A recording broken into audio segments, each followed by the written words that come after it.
Alors dire que Dieu est bon, je disais que c'est pas très facile comme proclamation. Déjà, c'est dans notre société actuelle, je trouve que c'est une proclamation qui est assez osée. Je ne sais pas ce que vous en pensez. Je dis à chaque fois quand je me balade sur les réseaux sociaux, je vois que les gens sont globalement très très très très rebelles à l'idée que Dieu puisse être bon. Genre, on leur dit que Dieu est bon, on dit non, c'est n'importe quoi. T'as vu le mal qu'il y a sur la terre, c'est pas possible. Dieu n'est pas bon. Et puis t'as vu les humains, et puis t'as vu tout ce qu'il y a, t'as vu nous, etc. Donc dire que Dieu est bon dans cette société aujourd'hui, c'est pas du tout évident. C'est même une affirmation très osée. Dire que Dieu est bon dans nos milieux chrétiens, c'est aussi quelque chose qui n'est pas très très bien compris souvent. C'est souvent, vous savez, une sorte de slogan qui nous permet d'éviter une sorte d'introspection. Puisque Dieu est bon, je ne vais pas faire son travail, hein. Il connaît déjà mon cœur, hein. Je ne vais pas aller creuser encore un peu plus dans mon cœur pour lui présenter ce qu'il connaît déjà, hein. Voilà, Dieu est bon, c'est bon, tout va bien, pas d'introspection. Voilà, dire que Dieu est bon, c'est en fait, pourtant, le pendant obligé de ce mouvement d'introspection et de ce constat de faiblesse. C'est le pendant obligé, c'est même primordial en fait. C'est nécessaire au début même de notre conversion. Je ne sais pas comment vous êtes venus à Dieu les uns et les autres, comment il vous a amené à lui. Parfois, ça remonte ça remonte de toute façon au ventre de notre mère, hein, même avant, dans ses plans de toute éternité. Mais parfois, c'est des chemins très longs, parfois assez radical, etc. Mais il me semble quand même que la première des choses qui doit nous illuminer, c'est à quel point Dieu est bon. Même si ça nous fait pleurer, hein, même si ça nous fait rager sur nous-mêmes, mais la première des illuminations, c'est de dire « Waouh, mais en fait, ce Dieu, en fait, c'est vrai qu'il m'aime, c'est vrai qu'il est bon. C'est vrai ce qu'on disait sur lui. » Et moi, en tout cas, je me souviens de ce moment où je réalise que Dieu m'aime et où j'en pleure tellement je trouve que c'est incroyable. Et je me dis, mais c'est la condition numéro 1, condition sine qua non à toute introspection, à toute repentance. C'est même ça qui permet la repentance, en fait. C'est un truc de fou. Donc ouais, c'est hyper important. C'est nécessaire de proclamer que Dieu est bon. Et aujourd'hui, on voulait vraiment, avec les églises de Saint-Germain, de Mende, de Dreux, on voulait vraiment commencer l'année avec ça. Et on voulait vraiment aussi partir du début, vous savez, juste se dire on déclare bon ce que Dieu a déclaré bon. Juste ça. Et on va commencer avec ce texte, on va retourner aux sources, hein, Genèse, la création de toutes choses. Et ce leitmotiv qui est de dire on va choisir de déclarer bon ce que Dieu a déclaré bon. Puisqu'il est bon, on choisit de déclarer bon ce qu'il déclare bon. On va renverser cette opposition, vous savez, peut-être structurelle qu'il y a dans l'humain, qui est de s'opposer et puis qui veut toujours se faire son propre avis sur les choses. On va se dire, ok, et si Dieu avait raison sur les choses? Si Dieu avait raison quand il dit « c'est très bon ». Et Dieu dit que la terre produise des êtres vivants selon leur sorte, des bestiaux, des reptiles et des insectes et des animaux sauvages selon leur sorte. Et ce fut ainsi. Dieu fit les animaux sauvages selon leur sorte, il fit les bestiaux selon leur sorte, les reptiles et les insectes selon leur sorte, et Dieu vit que c'était bon. Et Dieu dit, faisons les hommes pour qu'ils soient notre image, ceux qui nous ressemblent, qu'ils dominent sur les poissons de la mer, sur les oiseaux du ciel, sur les bestiaux, sur toute la terre et sur tous les reptiles et les insectes. Dieu créa les hommes pour qu'ils soient son image, oui. Il les créa pour qu'ils soient l'image de Dieu. Il les créa hommes et femmes. Dieu les bénit en disant « Soyez féconds, multipliez-vous, remplissez la terre, rendez-vous en maîtres et dominez les poissons des mers, les oiseaux du ciel et tous les reptiles et les insectes. » Et Dieu dit « Voici, je vous donne pour vous en nourrir toute plante portant sa semence partout sur la terre et tous les arbres fruitiers portant leur semence. Je donne aussi à tout animal vivant sur la terre, aux oiseaux du ciel, à tout animal qui se meut à ras de terre, et à tout être vivant, toute plante verte, pour qu'ils s'en nourrissent. Et ce fut ainsi. Dieu considéra tout ce qu'il avait créé et trouva cela très bon. Il y eut un soir, puis un matin, ce fut le 6e jour. Amen. Voilà, donc sortir un peu aujourd'hui de cette opposition frontale qui est dans l'humain et qui veut se faire son propre avis sur les choses, et accepter que Dieu a dit en créant le monde que c'était bon, que c'était très bon. Vous savez, un peu comme un cuisinier qui goûte sa sauce et qui se dit ça c'est vraiment bon. Alors en fait, je trouvais que c'était vraiment important, vous savez, vous connaissez mes accents en 3 points, mais je trouve que ce texte de Genèse nous dit 3 choses importantes ce matin. C'est à la fois un exercice de style et à la fois, je suis conditionnée pour trouver 3 axes, m'en voulez pas, c'est comme ça. Donc Genèse nous dit 3 choses ce matin. 3 proclamations intemporelles qui peuvent nous suivre de génération en génération. Alors Genèse, c'est toute une histoire de savoir à quel moment ça a été écrit exactement. En fait, on suppose que c'est en fait le fruit d'une tradition orale qui s'est transmise de génération en génération, peut-être de fragments écrits par-ci par-là.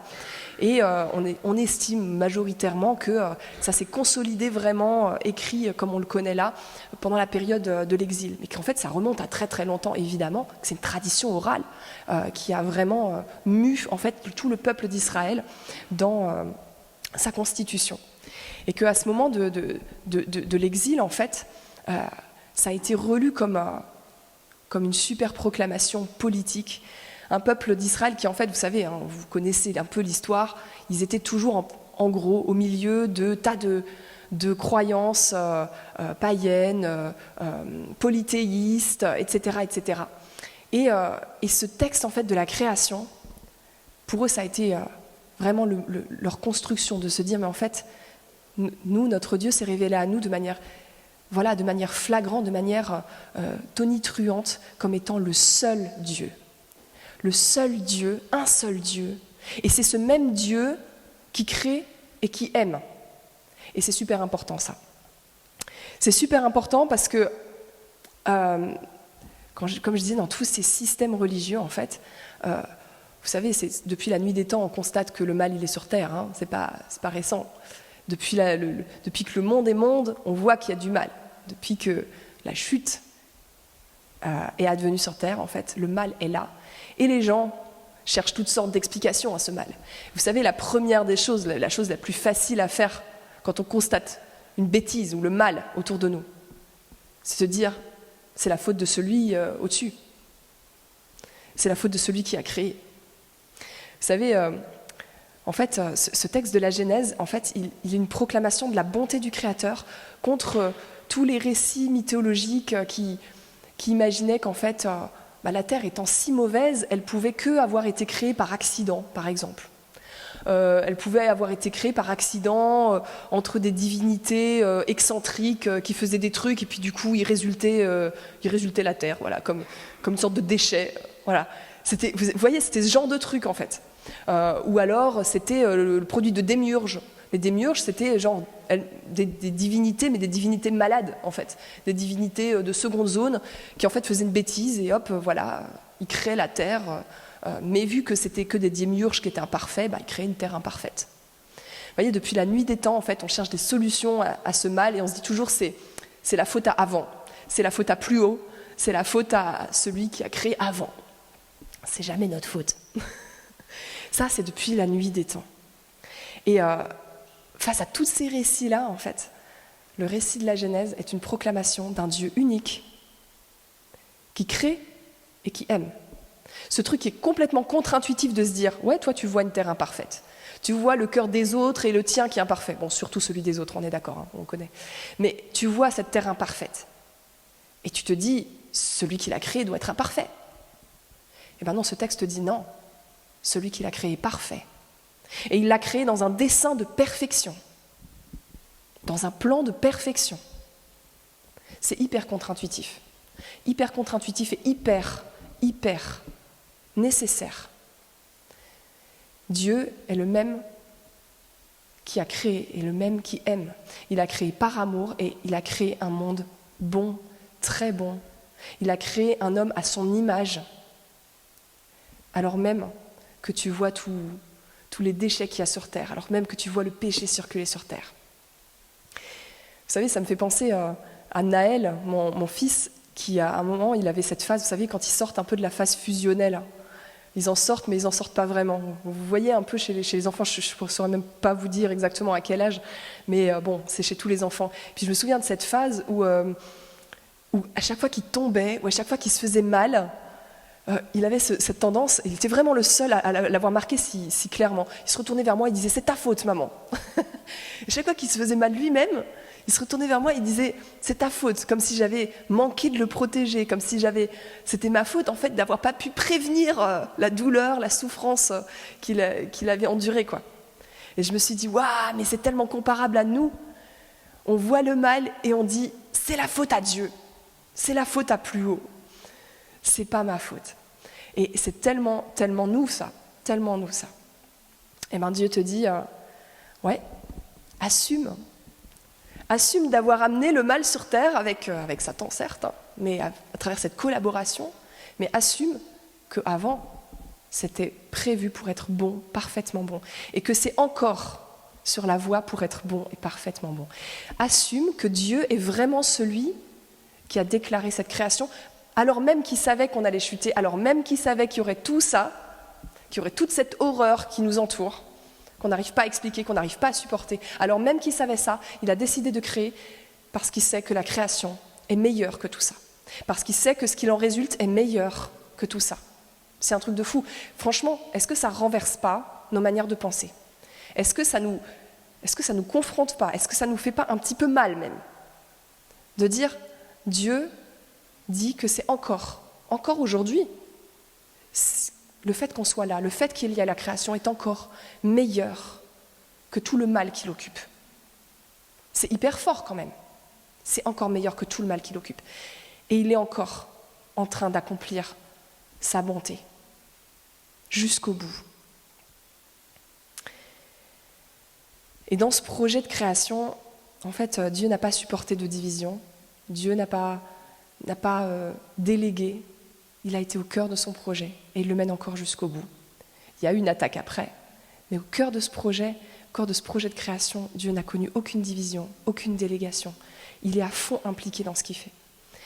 Première proclamation super importante. Deuxième proclamation, aussi contre-intuitive, surtout pour notre époque, je pense. L'homme est une grande fierté de Dieu. Dur, hein ? L'homme est une grande fierté de Dieu. C'est ce que nous dit ce texte, hein ? C'est ce que nous dit ce texte. Il a dit, c'est très bon, une fois qu'il a créé l'homme, sachant ce qu'il allait se passer après. Parce que Dieu sait tout. Sachant ce qu'il allait se passer après, il a dit, c'est très bon. C'est très bon.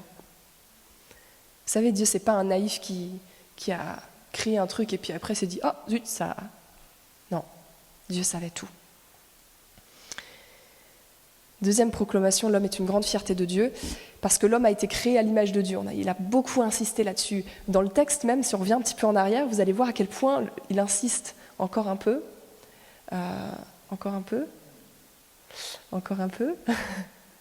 Voilà, Dieu créa les hommes pour qu'ils soient à son image. Oui, il les créa pour qu'ils soient l'image de Dieu. Il les créa hommes et femmes. Vous voyez cette insistance ? Vous voyez cette insistance pour dire oui, non mais je vous assure, hein, parce que déjà... à travers toutes les générations, c'est un défi, c'est difficile en fait d'affirmer que l'homme est vraiment l'image de Dieu. Pourtant, c'est ce que Dieu a voulu. Ça aussi, c'est une proclamation qui est contre-intuitive parce que, vous savez, selon les époques, alors bon, il y a des variations dans les époques, hein. Il y a eu des époques où je pense que on a vécu beaucoup la fierté d'être homme sans Dieu. On a construit de grandes choses. On l'a vécu il n'y a pas si longtemps, je pense, nous, vous savez, au cœur de la modernité, dans cette fierté de créer des sociétés futuristes. Sergi Pontoise, c'en était un exemple, mais alors de dingue, quoi. On va créer une ville nouvelle, ça va être vraiment le symbole du futurisme, de la ville parfaite, etc. On a connu des âges comme ça, où c'est vraiment l'homme qui élève sa fierté, mais une fierté sans Dieu. Une fierté au point où il se prend pour Dieu, finalement. Et puis, il y a des époques où on fait l'addition, salée, et on se dit, bon, ils sont bien gentils, ceux d'avant, mais ils ont fait que de la... Hein ils ont fait beaucoup de bêtises, quoi, dont nous, on paye les frais. On est un peu dans cette époque-là. On est un peu même carrément dans cette époque où tu constates l'échec de la responsabilité de ceux qui ont porté cette fierté sans Dieu. Tu constates l'échec de la responsabilité humaine. Et du coup, pareil. Alors là, tu t'en reviens à ce... Mais c'est quoi l'humain ? T'en viens à vouloir maudire la race humaine, quoi. T'en viens à vouloir... Voilà, on en est là aujourd'hui. c'est la faute de l'homme, c'est la faute des hommes. Et on est en plein, aujourd'hui on voit comment les juger, hein, puisque effectivement les générations d'avant ont fait des bêtises, mais on en est à des idéologies qui dérivent totalement, et les idéologies véganes, écologistes, dont certaines dérives nous amènent à maudire la race humaine, à haïr la race humaine. L'antispécisme, c'est un truc de dingue. C'est l'humain, en fait, il se met en dessous des autres. En fait, ils disent que c'est pareil, mais en fait, finalement, c'est en dessous des autres races. Il faut qu'on soit tellement, qu'on s'efface tellement on a fait de bêtises. Et en fait, vous voyez, on en vient à une sorte de contre-projet créateur. Parce que c'est pas comme ça que Dieu a voulu les choses non plus. C'est pas parce que les uns ont fait des bêtises et ont mal géré leurs responsabilités qu'on doit en venir à maudire ce que Dieu a déclaré bon, qu'on doit en venir à une autre extrême qui va nous amener à tout autant d'hérésie que nos prédécesseurs. En fait, voilà, c'est un truc de fou, mais Dieu nous a créés même en sachant qu'on chuterait, même en sachant tous ces allers-retours dans nos époques, tout en connaissant tous ces échecs de la race humaine. Et il a continué de penser que c'était bon. Vous savez, alors moi je pense à différentes choses, je pense à mon chemin de conversion par exemple. Vous savez, parfois devant le péché, devant son propre péché, notre propre péché, on a envie de se maudire, quoi, limite. Moi je me souviens de mon chemin de conversion, comme je disais avant, je me disais waouh, Dieu est bon, mais il y a eu aussi cette phase où je me disais mais je suis tellement nulle, qu'est-ce que je vaux, qu'est-ce que je fous encore sur terre? C'était vraiment ça, hein, les pensées parfois. Dans nos chemins de conversion, parfois il y a des choses qui nous amènent à des pensées même pas très ajustées, parce qu'on est obligé de gérer avec ce que Dieu nous donne de voir et qui est quand même très clairement au-dessus de nos intelligences. Et quand il vous donne à voir votre propre péché, ça fait peur. Vous avez du mal à le gérer. On a du mal à le gérer. On peut en venir à des pensées qui sont complètement débiles. Et en fait, moi je me souviens de ce moment où je me suis dit, mais vraiment, je suis naze, je ne sais pas ce que je fais là. Et parfois c'est devant le péché des autres. On a envie de maudire la race humaine. Oh là là, les hommes. Je me souviens de discussions avec certains membres de ma famille où on disait, ouais, de toute façon, les humains, ils sont tous pourris, il faudrait stériliser certaines personnes. Enfin, vous avez des trucs vraiment radicaux, quoi. Comme on en entend aujourd'hui, en fait. Vous entendez ce genre de trucs, je ne suis pas la seule. Vous les entendez, vous discutez un petit peu avec les gens autour de vous, si vous n'avez pas que des amis chrétiens, si vous n'avez pas que des amis corrects, ou si vous circulez un peu sur les infos et puis les réseaux sociaux, vous entendez ce genre de discours. Parce que les gens sont tellement effrayés par le mal et par le péché qu'en fait ils en viennent à des choses aberrantes, parce qu'ils ne sont pas confrontés à la bonté de Dieu suffisamment. Et moi, c'est un truc de fou, mais Dieu m'a vraiment guéri de ma misanthropie. En fait, j'étais vraiment misanthrope à un moment, puisque je ne m'aimais pas moi, comment je pouvais aimer les autres. Et moi, Dieu m'a guéri de ma misanthropie. Et c'est une des plus grandes choses que je glorifie dans ma vie, dans l'action que Dieu a faite dans ma vie. Il m'a guéri de ma misanthropie. Quand je dis parfois à certaines personnes qu'avant j'étais misanthrope, ils disent non, mais c'est pas possible, et ils rigolent. Je dis, je suis contente que tu rigoles, parce que franchement, c'est là que tu vois le miracle, c'est là que tu vois la portée du miracle, parce que vraiment, aujourd'hui, je vous assure, hein, je vous aime, hein, croyez-le, c'est sérieux, parce que, mais j'étais vraiment misanthrope, j'avais vraiment du mal à aimer les gens, j'avais vraiment du mal à les supporter, à supporter le péché des autres qui me renvoyait au mien, celui qui était différent du mien, bref, tout quoi. C'était trop lourd. Trop lourd. Et du coup, de se confronter à la bonté de Dieu te force à te confronter à toi-même et à te dire, mais attends, mais qui tu es? Qui tu es toi pour maudire ce que Dieu a déclaré bon? Qui tu es toi pour définir différemment ce que Dieu a déjà défini? C'est un truc de fou. En fait, je me suis dit, mais attends, mais tu crois que tu es généreux en jugeant la terre entière? Tu crois que tu as des idées généreuses en jugeant la terre entière et en estimant que les gens devraient disparaître? Même Dieu a jugé que le déluge n'emporterait pas tout le monde, et même Dieu a jugé qu'il ne ferait rien contre la création, qui soit contre l'humain. Même Dieu a dit ça. C'est un truc de fou quand même. Et nous, on serait prêts à stériliser les gens et à créer des sociétés dans lesquelles on contrôle. Enfin, vous voyez, c'est chaud quand même. Troisième proclamation super importante. Dieu bénit et donne les moyens à l'homme de s'épanouir. En fait, on a vraiment un devoir d'ouvrir les yeux autour de nous sur ce que Dieu a disposé, en fait, tout simplement autour de nous, sur ce qu'il a disposé comme moyen de nous bénir, comme moyen de nous faire du bien, parce que Dieu est bon. Et en fait, dans le texte, c'est absolument évident, Dieu crée un tas de choses pour que les différentes races puissent évoluer ensemble, puissent prendre plaisir ensemble. Il a créé les choses pour que Dieu puisse profiter de sa vie, en fait. C'est super important, en fait. Mais en fait, quand on en vient en fait, à cette sorte de discours culpabilisant, on pourrait en venir à ne plus profiter de la vie. Combien j'ai vu de chrétiens qui en fait élevés dans une sorte de morale chrétienne culpabilisaient de prendre du bon temps, culpabilisaient de se reposer, culpabilisaient d'aller prendre un week-end en cure thermale ou d'aller, je sais pas, prendre un peu de temps pour leur famille. Ouais, la mission d'abord. Ouais, la mission, elle passe par ça aussi. Dieu est bon. Dieu a créé des moyens de te bénir. Et alors, allons juste un petit peu plus loin. Juste ce matin, pour voir à quel point on est un petit peu ingrat. Qui s'est levé en maudissant la pluie ? Voilà, clairement. Non, voilà. Pourtant, la pluie, heureusement qu'elle est là.